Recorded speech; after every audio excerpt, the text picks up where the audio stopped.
Magandang araw po sa lahat ng mga manunood. Kumusta? Sana ay nasa maayos na kalagayan saan man naruroon. Welcome pong muli sa aming munting backyard para sa isa na namang episode. Bago po ako magpatuloy ay nais ko munang magpasalamat sa lahat ng aking mga subscribers lalong-lalo na sa mga bagong nag-subscribe at sa lahat ng mga manunood. Sa muli, maraming salamat po sa inyong suporta. At kung bago ka pa lang sa aking channel ay huwag lang pong kalimutan na mag-like at subscribe, daghang salamat po.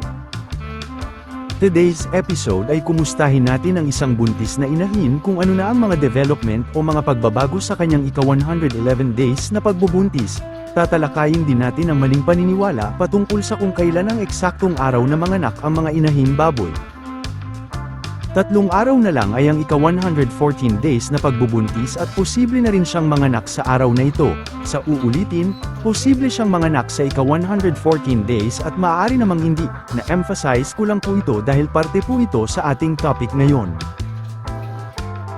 Kung mapapansin nyo ay simula nang lumaki at namula ang kanyang kabahagi, isa po ito sa mga senyales na papalapit na ang kanyang kapanganakan.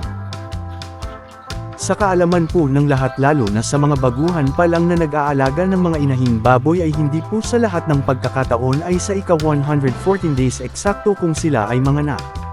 Ito lamang po ang average number of days na sila ay manganak. Maaari po silang manganak ng mas maaga ng 5 araw at huli ng 5 araw din.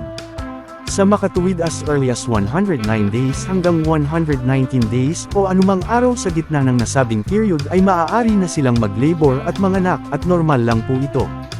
Dito po kasi nagkakaroon ng mga kalituhan lalo na sa mga baguhan na kapag nasa 114 days na ay dapat manganak na ang inahin at kung lumampas na ng 1 araw ay delayed na. Correct na po natin ang ganitong misconception o maling paniniwala. Hindi po natin masasabi kung ano talaga ang eksaktong araw at oras kung kailan manganak ang inahin.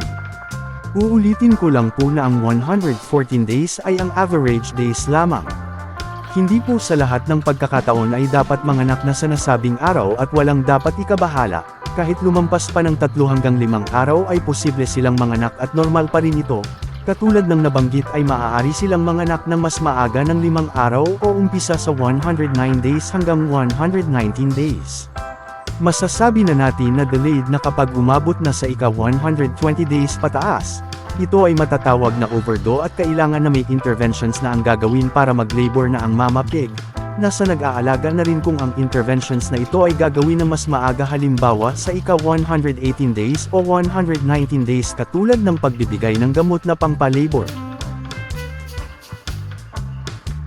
Katulad po sa inahin na ito, sa lahat ng mga panganganak niya ay lampas 114 days, ang pinakamaaga ay nasa 115 days, yun po yung huli. 118 days naman ang pinakamatagal at normal lahat na walang gamot na ibinigay na pangpa-labor, pang-8 party na niya ito at baka lalampas naman ito ngayon sa ika-114 days. Wala po kaming dapat ikabahala dahil alam naman namin na buhay ang nasa loob. Naging kaugalian na rin po namin na kapag nakahiga siya ay hinihimas at kinakapa ang tiyan. Pinapakiramdaman namin kung may gumagalaw sa loob. Malakas naman ang galawan sa loob, tanda na buhay ang mga biik. Ibang storya na kapag nasa lampas 85 days at walang kahit isang gumagalaw sa loob ay magtaka na po tayo kung ganoon. Normal lang po sa atin na kabahan at maging excited kapag malapit na manganak ang inahin dahil parte na po ito sa ating mga challenges at pag-aalaga. Mainam na malaman din natin kahit ang mga basic lang lalo na sa mga ganitong bagay para maging gabay natin sa pag-aalaga. Balikan naman natin ang aming mama pig. Nagbawas na kami ng pakain, dati ay nasa mahigit 3 kilo sa isang araw, ngayon ay nasa 2 kilo na lang at magbabawas pa uli sa susunod na mga araw. Huwag lang kalimutan ang maiinom na tubig na maging available sa kanya sa lahat ng oras.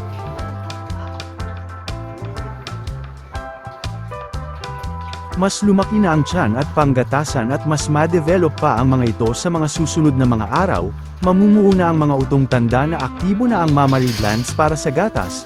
Aantabayanan po natin ang mga susunod na mga ganap sa mama pig na ito at hindi ko na po pahahabain pa ang aking video. Ang inyong natunghayan ay base lamang sa aming pamamaraan at experiences bilang backyard raiser. Maaaring hindi angkop ang aming pamamaraan sa ibang mga nag-aalaga. Dito na po magtatapos ang aking video. Sana ay inyong nagustuhan at may nakuhang mga simpleng kaalaman sa aking munting ibinahagi. Hanggang sa muli, daghang salamat sa inyong oras sa panunood at happy farming po mga kaibigan.